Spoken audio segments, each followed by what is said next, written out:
Assalamualaikum adik-adik. Kelas 12 SMA SMK MA yang sebentar lagi itu akan ada pembagian jatah SNBP. Kalau dulu orang menyebutnya sebagai PMDK, kemudian berubah namanya menjadi Janur Undangan, lalu berubah lagi menjadi SNMPTN, dan sekarang namanya SNBP. Sama aja maksudnya sebenarnya, bahwa ini adalah masuk kampus tanpa ada tes, cuma diseleksi berdasarkan nilai. Nah, ini adalah perdana pertemuan kita untuk tema Salingka Masuk Kampus.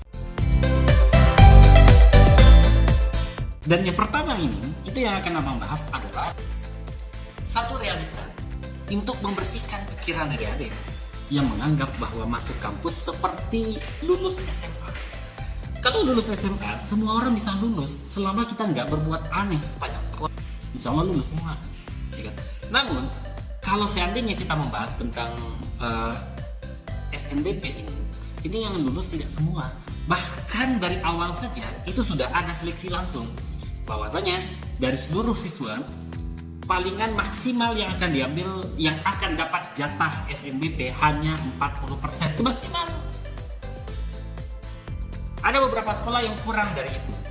Nah, kemudian setelah 40% ini pun, ini realita yang pertama, realita pahit yang pertama. Semua siswa yang dapat jatah SNBP belum pasti masuk kampus. Misalnya dari 100 siswa yang dapat jatah SNBP, sekarang cuma 30 yang lulus, sekarang cuma 20, dan bahkan ada sekolah yang tidak satu pun yang lulus. Salah satu bukti betapa susahnya masuk kampus. Itu yang pertama. Jadi kalau ada yang menganggap, wah saya dapat jatah kemudian saya tinggal pilih dan saya pasti lulus, bangunlah dari mimpinya. Nggak semudah itu. Oke, itu yang pertama. Yang kedua, realita pahit yang kedua. Setiap kampus itu lebih mendahulukan anak daerah. Lebih mendahulukan anak daerah. Misal nih, ini provinsinya Sumatera Barat nih. Kemudian ada si Panjul. Panjul ini pilihan pertamanya adalah ilmu komputer di Bandung. Dia tinggal di Sumatera Barat.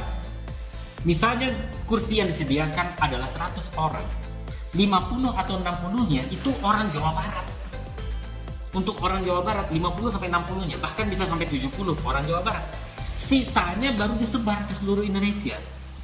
Artinya bisa saja satu provinsi, contoh Sumatera Barat misalnya ya, itu udah cuma dapat jatah 2 orang saja. Sumatera Barat 2 orang. Lalu di Sumatera Utara 2 orang pula, misalnya seperti itu. Bayangkan bagaimana persaingannya. Apakah hanya ada satu kota di Sumatera Barat? Sehingga kadang dalam satu kota itu satu pun nggak ada yang lulus di jurusan di Bandung tersebut. Ini hanya sebagai contoh. Oke? Jadi itulah awal perkenalan kita tentang Salingka Masuk Kampus, di mana tema kita yang pertama ini untuk menekankan, untuk membangunkan adik-adik dari mimpi indah sepanjang sekolah, bahwa masuk kampus itu pahit dan beratnya hidup adik-adik dimulai dari SNBP ini. Setelah itu adik akan berjuang habis-habisan, mungkin akan menangis, mungkin akan tikam-menikam dengan orang, tapi seperti itulah hidup. Oke? Wah, tegas sekali bang ngomongnya bang, keras sekali, kasar sekali. Assalamualaikum.